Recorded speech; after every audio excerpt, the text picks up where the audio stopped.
വന്നില്ലേ?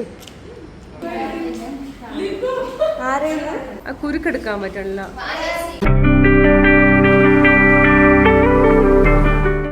Welcome back to my channel. It's me Ganga. ഇന്ന് Sunday ആണ്, വർക്കുണ്ട്, അതുകൊണ്ട് കരുതി ബ്ലോഗ് കൂടി എടുക്കാമെന്ന്. എനിക്കും തന്നെക്കും ഒരു എൻഗേജ്മെൻറ്റ് മേക്ക് ഓവറാണ് ഉള്ളത്. അപ്പോൾ തലേ ദിവസം പറഞ്ഞിരുന്നത് 7:30 മണിക്ക് എത്തണമെന്നായിരുന്നു. അങ്ങനെ രാവിലെ ആ ഒരു ടൈം കണക്കാക്കിയാണ് ഞാൻ എണീറ്റത്. 6 മണിയൊക്കെ ആയപ്പോൾ എണീറ്റു. എനിക്ക് തലേ ദിവസം കുറച്ച് ഹെൽത്ത് ഇഷ്യൂസും കാര്യങ്ങളും ഉണ്ടായിരുന്നു. എന്താ സംഗതി എന്ന് വെച്ച് കഴിഞ്ഞാൽ, തലേ ദിവസം ജോലി സ്ഥലത്ത് വെച്ച് ഉച്ചയ്ക്ക് ഫുഡ് കഴിച്ചത് ഹോട്ടൽ ഫുഡ് ഷെയർ ചെയ്തിട്ടാണ്. അപ്പം ആ ഫുഡ് നന്നായിട്ട് വെന്തിട്ടുണ്ടായിരുന്നില്ല, അരി നന്നായിട്ട് വെന്തിട്ടുണ്ടായിരുന്നില്ല. അപ്പോൾ എനിക്ക് വേവാത്ത അരി കഴിക്കുമ്പോൾ ഭയങ്കര ബുദ്ധിമുട്ടാണ്.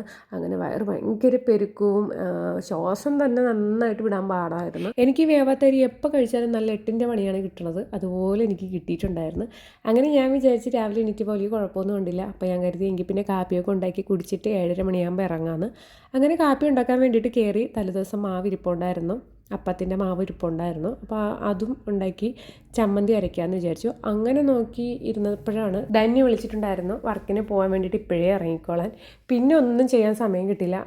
കാപ്പിയൊന്നും കുടിക്കാൻ നിന്നില്ല, ചായ മാത്രം കുടിച്ചിട്ട് പെട്ടെന്ന് തന്നെ ഇറങ്ങാമെന്ന് വിചാരിച്ചു. കാരണം ലേറ്റായി കഴിഞ്ഞ് കഴിഞ്ഞാൽ പിന്നെ പണി കിട്ടും.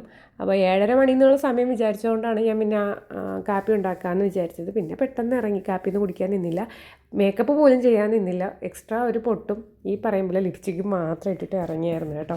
എനിക്ക് ഈ വർക്ക് കഴിഞ്ഞിട്ട് നേരെ ജോലി സ്ഥലത്ത് കൂടി പോകണം. അപ്പോൾ ഇന്ന് ലീവും കാര്യങ്ങളൊന്നുമില്ല, സൺഡേ ആണ്, പോയേ പറ്റത്തുള്ളൂ. ഇന്ന് മോനോട്ടന് സൺഡേ ആയതുകൊണ്ട് പോകണ്ട. ഇന്നലെ എനിക്ക് ഒട്ടും വയ്യാത്തതുകൊണ്ട് മോനോട്ടൻ്റെ കൂടെ കളിക്കാനോ ഇരിക്കാനോ ഒന്നിനും സമയം കിട്ടില്ല. ഞാൻ പെട്ടെന്ന് തന്നെ പോയി കിടന്നു. അപ്പോൾ സൺഡേ ആയിട്ട് രാവിലെ ഇറങ്ങി. അപ്പോൾ ഉറക്കണിക്കുമ്പോൾ എന്നെ കാണത്തില്ല. അപ്പോൾ അതിൻ്റെയൊക്കെ ചെറിയൊരു സങ്കടം എനിക്ക് ഉണ്ടായിരുന്നു കേട്ടോ. പിന്നെ ഒരു 7:30 മണിയായപ്പോൾ ഞാൻ ഓഡിറ്റോറിയത്തിൽ എത്തി. യഥാർത്ഥത്തിൽ 7:30 മണിക്കാണ് വരാൻ പറഞ്ഞത്. പക്ഷെ നേരത്തെ വിളിച്ചിട്ട് അപ്പോഴത്തന്നെ ഇറങ്ങാൻ പറഞ്ഞപ്പോഴും ഞാൻ എണീറ്റ് കാൽക്കുലേറ്റ് ചെയ്തിരുന്നൊരു സമയം 7:30 ഇപ്പോൾ 7:30 മണിക്ക് എനിക്ക് എത്താനും പറ്റിയിരുന്നുള്ളൂ. ഈ മോളെയാണ് ഇന്ന് റെഡിയാക്കാൻ വേണ്ടിയിട്ടുള്ളത്. മോളുടെ എൻഗേജ്മെൻ്റ് ആണ് ഇന്ന്. അപ്പോൾ നമ്മൾ വർക്ക് സ്റ്റാർട്ട് ചെയ്തു. തന്നെ ഹെയർ ചെയ്യുന്ന സമയം കൊണ്ട് ഞാൻ ഫേസ് ചെയ്തു. അങ്ങനെയാണ് ഞങ്ങളിപ്പോൾ വർക്കുകളെല്ലാം ചെയ്യുന്നത്. ഞാൻ ഫേസും തന്നെ ഹെയറുമാണ് ചെയ്യുന്നത്. ഞാൻ പണ്ട്, അതായത് ഞാൻ പഠിച്ചിറങ്ങിയ സമയത്ത് ഞാൻ ഫേസ് ചെയ്ത് കഴിഞ്ഞിട്ടാണ് ഐസും ഐബ്രോ ഒക്കെ ചെയ്തുകൊണ്ടിരുന്നത്. പക്ഷേ ഇപ്പോൾ നേരെ തിരിച്ചാണ്. ആദ്യം ചെയ്യണത് ഞാൻ ഐസാണ്. കാരണം നമ്മൾ ഒരുപാട് ക്ലാസ്സും കാര്യങ്ങളൊക്കെ കണ്ടതിന് ശേഷം എനിക്കിപ്പോൾ അതാണ് കേട്ടോ. അങ്ങനെ ഞാൻ ഇപ്പോൾ ഐസാണ് ചെയ്യുന്നത്. പിന്നെ ഞാൻ ഈ ഫേസും കാര്യങ്ങളൊക്കെ ചെയ്യുന്ന സമയം കൊണ്ട് തന്നെ ബാക്ക് ഹെയർ അയൺ ചെയ്ത് ക്രിമ്പ് ചെയ്ത് കേൾ ചെയ്യുന്നുണ്ടായിരുന്നു. പിന്നെ ഈ മോള് പ്രത്യേകിച്ച് പറഞ്ഞിട്ടുണ്ടായിരുന്നു, സ്കിൻ ടോൺ മാറാൻ പാടില്ല, ഹെവി ലുക്ക് ഫേസിന് വരാൻ പാടില്ല, ഹെവി ആയിട്ടുള്ള ഫൗണ്ടേഷൻ കൊടുക്കല്ലേ ചേച്ചി. പിന്നെ ഈ പറയും പോലെ എല്ലാം സിമ്പിളായിട്ടായിരിക്കണമെന്ന്. കാരണം കോസ്റ്റ്യൂം വരുന്നത് ഒരു ട്രഡീഷണൽ ലുക്കാണ്. അപ്പോൾ അതിന് മാച്ചാവുന്ന രീതിയിലുള്ള ഹെയർ സ്റ്റൈലും കാര്യങ്ങളും മതി. പിന്നെ ആൾക്ക് കൂടുതൽ ഇഷ്ടം ഹെയർ പിരിത്തിടാൻ വേണ്ടിയിട്ടാണ്. അപ്പോൾ കെട്ടി വയ്ക്കാൻ താല്പര്യമില്ല എന്ന് മുന്നേ കൂട്ടി പറഞ്ഞിട്ടുണ്ടായിരുന്നു.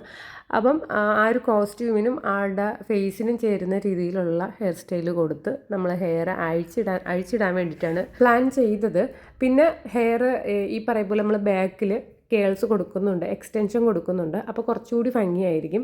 പിന്നെ പൂവ് പറഞ്ഞിരുന്നത് നമ്മൾ തുളസിയും പിച്ചിയും കൂടിയാണ് പറഞ്ഞിരുന്നത്. പക്ഷെ പിച്ചി ഇയാൾ വാങ്ങിച്ചതായതുകൊണ്ട് അത്ര അടിക്കിനല്ല കെട്ടിയിരുന്നത്. അത് നമുക്ക് എപ്പോഴും ഒരു ബുദ്ധിമുട്ടാണ്. ആളോട് നമ്മൾ ഇപ്പോൾ ഏത് ബ്രൈഡ്സ് വന്നാലും ഏത് വർക്കിന് പോയാലും നമ്മൾ പറയാറുണ്ട്, അല്ലെങ്കിൽ വർക്കിന് ബുക്ക് ചെയ്യുമ്പോഴേ നമ്മൾ പറയാറുണ്ട്, ഫ്ലവർ വാങ്ങുമ്പോൾ സൂക്ഷിച്ച് വാങ്ങണേ, അല്ലെങ്കിൽ എന്നുണ്ടെങ്കിൽ നല്ല ഗ്യാപ്പൊക്കെ ഉണ്ടെന്നുണ്ടെങ്കിൽ നല്ല രീതിയിൽ പണി കിട്ടുമെന്ന് പറഞ്ഞിട്ടുണ്ടായിരുന്നു. പക്ഷേ ചിലപ്പോഴൊക്കെ പണി കിട്ടാറുമുണ്ട് കേട്ടോ. പിന്നെ നമ്മൾ അഡ്ജസ്റ്റ് ചെയ്ത് അങ്ങ് ചെയ്യും. അത് ഇപ്പം നമുക്ക് ആ ഒരു ഫ്ലവർ ആ സമയത്ത് വെച്ച് നമുക്കൊന്നും ചെയ്യാൻ പറ്റത്തില്ല. അതുകൊണ്ട് നമ്മൾ അഡ്ജസ്റ്റ് ചെയ്ത് തന്നെ അതിനെ പെനച്ചെടുത്ത് നമ്മൾ വയ്ക്കും. വേറൊരു ഓപ്ഷൻ ഇല്ല. പക്ഷേ ഏറ്റവും കൂടുതൽ നല്ലതെന്ന് പറയുന്നത് ഫ്ലവർ നല്ല രീതിയിൽ കെട്ടുക, കെട്ടി തന്നെ വാങ്ങുക, നല്ല രീതിയിൽ കെട്ടി തന്നെ വാങ്ങുക. ചില ഇടങ്ങളിൽ നല്ല രീതിയിൽ കെട്ടി കിട്ടും. പക്ഷേ ചില ഇടങ്ങളിലാണെന്നുണ്ടെങ്കിൽ ഒരു പൂവ് വെച്ചതിന് ശേഷം ഒരു 5 അടി ഗ്യാപ്പെങ്കിലും കാണും കേട്ടോ. അത് ഭയങ്കര ഒരു വൃത്തികേടാണ്.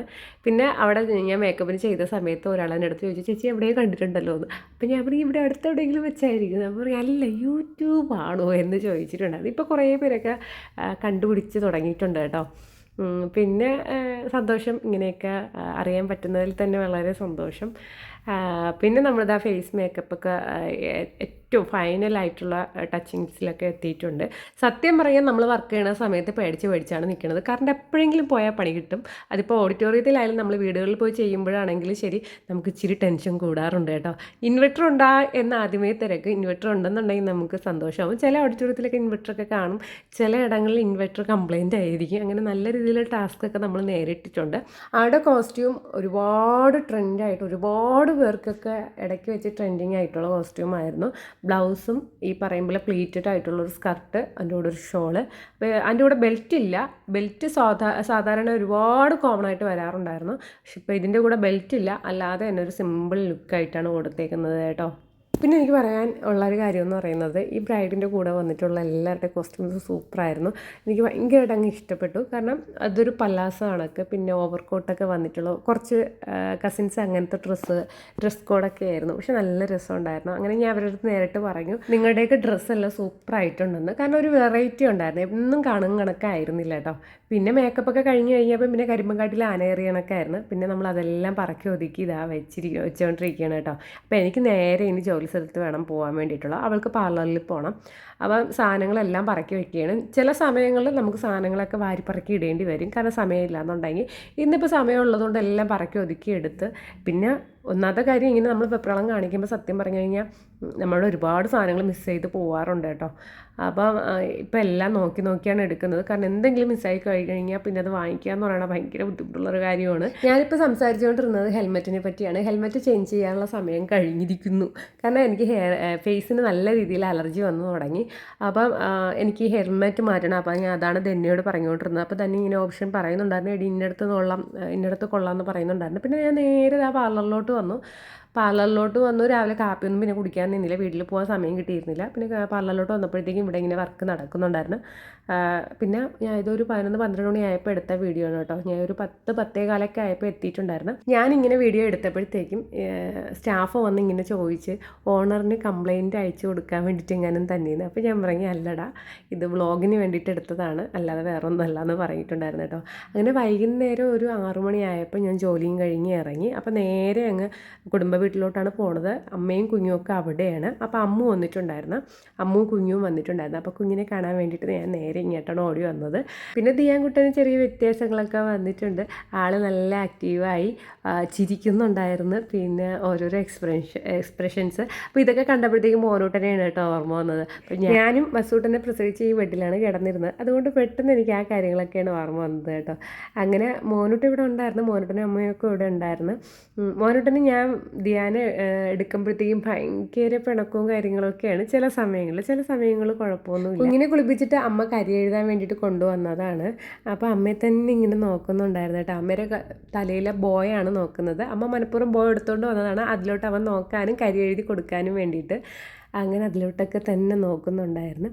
പിന്നെ ഒരു വൈകുന്നേരം 7 മണിയൊക്കെ ആയപ്പോഴത്തേക്കും ഞാൻ അവിടെ നിന്ന് ഇറങ്ങി. മോനൂട്ടനും എൻ്റെ കൂടെയാണ് വന്നത്. അമ്മ നടന്നാണ് കേട്ടോ വീട്ടിലോട്ട് പോയത്. അപ്പോൾ കുറച്ച് സാധനങ്ങൾ വാങ്ങിക്കാനുള്ളത് കൊണ്ട് അടുത്തുള്ള സൂപ്പർ മാർക്കറ്റിലോട്ട് കയറി. അപ്പോൾ മോനൂട്ടനെയും കൊണ്ട് കയറുന്നത് എനിക്ക് ഇച്ചിരി തലവേദന ആവുന്ന കേസാണ്. കാരണം ഓരോ കാര്യത്തിലും ചിലപ്പോൾ കിടന്ന് വാശി പിടിക്കും, കരയും, ബഹളം വയ്ക്കും. അപ്പോൾ ഞാൻ കഴിഞ്ഞ തവണ വന്നപ്പോൾ വലിയ കുഴപ്പമില്ലായിരുന്നു. അങ്ങനെയാണ് ഇത്തവണയും കൊണ്ടുവന്നത്. പിന്നെ അതല്ലാന്നുണ്ടെങ്കിൽ വേറെ ഷോപ്പിൽ പോകണമെന്നുണ്ടെങ്കിൽ ഭയങ്കര പാട് മോനൂട്ടനെയും കൊണ്ട്. പിന്നീട് എനിക്ക് തോന്നി, ഈശ്വര വേറെ ഏതെങ്കിലും ഷോപ്പിൽ പോയാൽ മതിയായിരുന്നു. കാരണം മോനൂട്ട അവിടെ ഇച്ചിരി സീനൊക്കെ ആക്കി കേട്ടോ. കുറച്ച് സാധനങ്ങളൊക്കെ അവൻ തന്നെയാണ് പറക്കിയിട്ട് തന്നത്. ഒരുപാട് സാധനങ്ങളൊന്നും എടുത്തിട്ടില്ല. പാല് ഈ പറയും പോലെ 1-2 ഐറ്റംസ് അത്രേ ഉള്ളായിരുന്നു. പിന്നെ ഓരോന്നും കൊണ്ടുവന്ന് കാണിക്കുന്നുണ്ടായിരുന്നു, അതെടുക്കട്ടാന്ന്. ഞാൻ പറഞ്ഞു, അതൊന്നും വേണ്ട, നിനക്ക് സ്കൂളിൽ കൊണ്ടുപോകാൻ വേണ്ടിയിട്ട് എന്തെങ്കിലും സ്നാക്സ് വേണമെങ്കിൽ എടുത്തോളാൻ പറഞ്ഞു. അപ്പോൾ അതിന് വേണ്ടിയിട്ട് എടുത്തു. സത്യം പറയുമ്പോൾ ഓരോരുത്തർ ഇങ്ങനെ ട്രോളി ഉരുട്ടിക്കൊണ്ട് പോകുന്നതും ലിഫ്റ്റിൽ കയറുന്നതും ഇങ്ങനെ സൂപ്പർ മാർക്കറ്റിൽ വന്ന് ഇങ്ങനെയൊക്കെ എടുക്കണമൊക്കെ ഭയങ്കര ഇഷ്ടമാണ്. ഏട്ടൻ നാട്ടിൽ ഉണ്ടായിരുന്ന സമയത്ത് അങ്ങനെയൊക്കെ കൊണ്ടുപോകുമായിരുന്നു കേട്ടോ. എൻ്റെ കൂടെ വരുമ്പോൾ വസൂണിന് ഇത്തിരി വാശി കൂടുതലാണ്. കളിപ്പാട്ടങ്ങൾ വേണമെന്നും പറഞ്ഞുകൊണ്ട് കിടന്ന് നിർബന്ധം പിടിക്കും. അപ്പോൾ ഇന്നും ഇങ്ങനെ ഇതേപോലെ കളിപ്പാട്ടങ്ങൾ വേണമെന്നും പറഞ്ഞുകൊണ്ട് നിർബന്ധം പിടിച്ചു. അപ്പോൾ ഞാൻ പറഞ്ഞിടാം, വേണ്ട വാങ്ങണ്ട എന്നൊക്കെ പറഞ്ഞിട്ട് കേട്ടില്ല. പിന്നെ ഞാൻ പറഞ്ഞു ഐസ്ക്രീം വാങ്ങിച്ചു തരാം എന്നും പറഞ്ഞുകൊണ്ട് സോപ്പിട്ട് നോക്കി. അപ്പോഴതും രക്ഷയില്ല. ഐസ്ക്രീമും വേണം കളിപ്പാട്ടവും വേണമെന്നും പറഞ്ഞുകൊണ്ട് ഒരേ നിർബന്ധമായിരുന്നു. എത്ര ശ്രമിച്ചിട്ട് ഒരു രക്ഷയില്ലായിരുന്നു. പിന്നെ എനിക്ക് സറണ്ടർ ആവേണ്ടി വന്നു. കാരണം എന്തെങ്കിലും എടുത്ത് കൊടുക്കാതെ അവിടെ നിന്ന് ഇറങ്ങാൻ പറ്റില്ല. കാരണം ആൾക്കാർ എത്ര എന്നെ നോക്കും. അപ്പോൾ ഇവൻ തറയിൽ കിടന്ന് ഉരുളും. അമ്മേരെ ഇവിടെ വേണമെങ്കിൽ ഒരു കുഴപ്പം ഉണ്ടാവില്ല. പക്ഷേ എൻ്റെ അടുത്ത് ആകുമ്പോഴത്തേക്കും മിക്കവാറും തറയിൽ കിടന്ന് ഉരുളും. അപ്പോൾ ഇവൻ കരഞ്ഞു തുടങ്ങിയപ്പോഴേ ആൾക്കാർ ശ്രദ്ധിക്കാൻ തുടങ്ങി. അങ്ങനെ നാണക്കേട് സഹിക്കാൻ വയ്യാതെ പോയി ഒരു ഷട്ടിൽ ബാറ്റ് കണക്ക്, അതായത് 2 ബാറ്റും 2 ബോളും വരുന്നൊരു സാധനം സാധനം വാങ്ങിച്ചു. വേറെ എന്തെങ്കിലും വാങ്ങിച്ചു കഴിഞ്ഞാൽ എവിടെയെങ്കിലും വിളയിൽ കിടക്കും. അതുകൊണ്ടാണ് ഇത് വാങ്ങിച്ചത് കേട്ടോ. അപ്പം നമ്മൾ അതൊക്കെ വാങ്ങിച്ചിട്ട് നേരെ വീട്ടിലോട്ട് പോയി. ഈ വീഡിയോ ഇഷ്ടപ്പെട്ടെങ്കിൽ സബ്സ്ക്രൈബ് ചെയ്യാനും ലൈക്ക് ചെയ്യാനും കമൻറ്റ് ചെയ്യാനും മറക്കണ്ട. ടാറ്റാ.